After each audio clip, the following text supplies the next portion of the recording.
Well, hey guys, I'm finally back again for my Tomes of Terror series. Like I said, I haven't really had a lot of time to read books or watch a lot of movies or do a lot of these videos, but I'm trying to rectify that as slowly as I can because I really do like doing these. So if you guys remember, way back around Christmas of 2023. I actually thought it was Christmas of 2024, but when I looked it was like a year before that. Oh my god. Time is going by so quickly.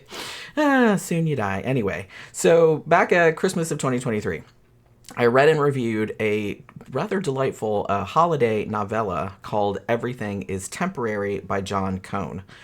And just recently, I got an email from his publicist, I guess was his publicist, asking if I wanted to have a look at his latest novel, which is called Kill Beth. And it was published just very recently, like from when this is recorded, June 11th of 2025. So it just came out like last week or something. So as you can surmise from this here review, I accepted this book.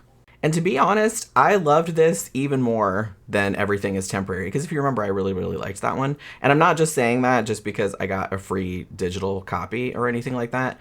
I mean, Kill Beth is pretty damn sensational. It's kind of like a tense psychological horror with sorta, kinda ambiguous, maybe paranormal elements. And it really the pacing was really good. Like, it kept the momentum going all the way through. Like, I read it in one sitting, like in one afternoon. You know what I mean? Because I was just like, holy crap. It just kept going. And it had like a really good, sympathetic, and kind of tragic protagonist who was also like, very complex. And over the course of the story, he kind of seems to be maybe falling to pieces. So this protagonist is named Mike O'Brien. And he's, I think he's in his late 30s, early 40s, something like that. And he's a theater director.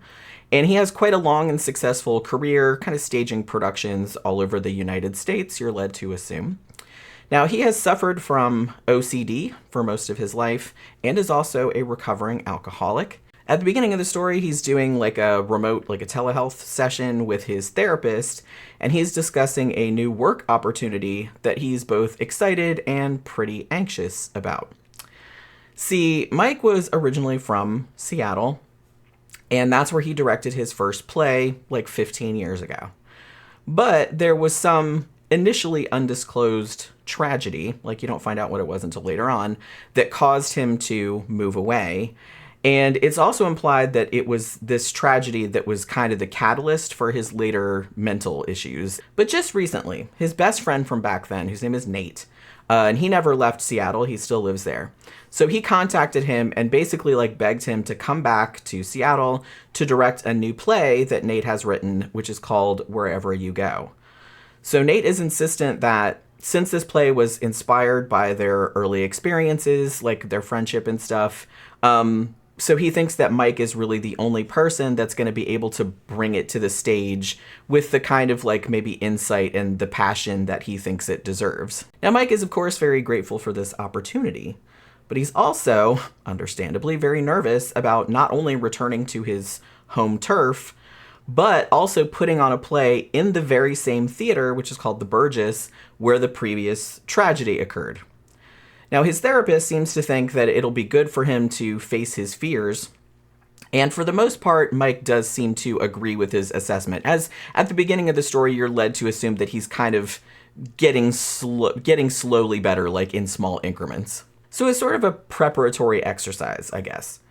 Mike's therapist has encouraged him to start doing sessions of like spontaneous writing, where he basically tries to clear his head of any thoughts and just write down anything that pops into his mind, like no matter what it is.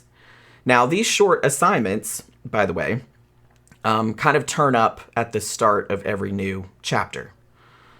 So the first writing piece is pretty short and clearly refers to Mike's apprehension about being in Seattle again, where he hasn't been since the tragedy occurred.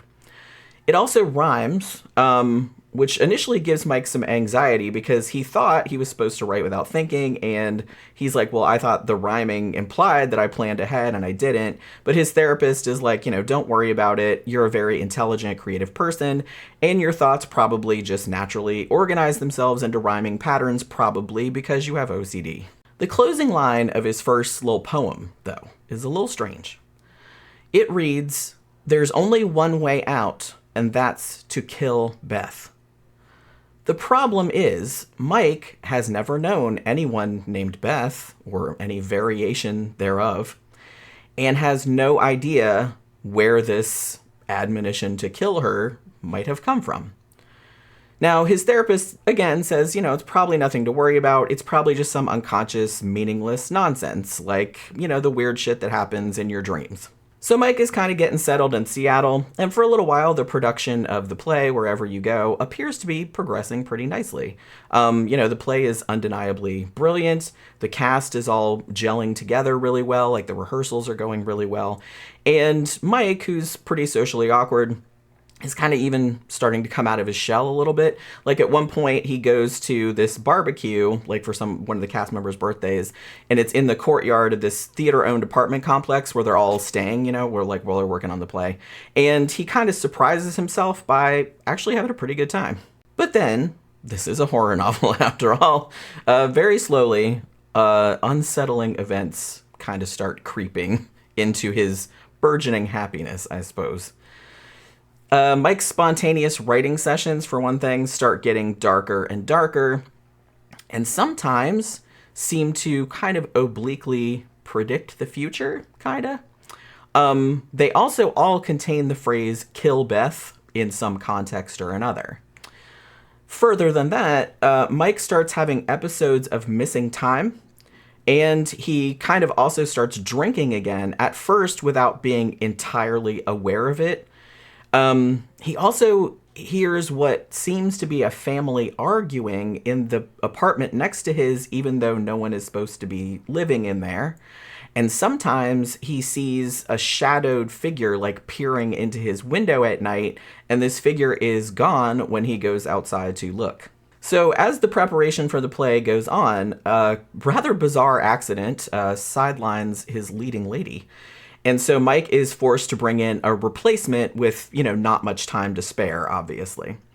So it's the arrival of this new cast member that sort of serves as the spark that ignites the subsequent spiral into madness, if you want to put it that way. So, and all of the stuff that goes on with this, there's kind of like a ghostly legend about sort of like a haunting about the theater. The tragedy from Mike's past, which they eventually get into, a few grisly murders here and there, weird accidents, and kind of maybe altered perceptions of reality, if you want to put it that way. So yeah, overall, this was a great ride. It was very concise, very well written, and it was just really nail-biting, the whole time. The mystery just got more and more intriguing, with each weird new incident, as it happened.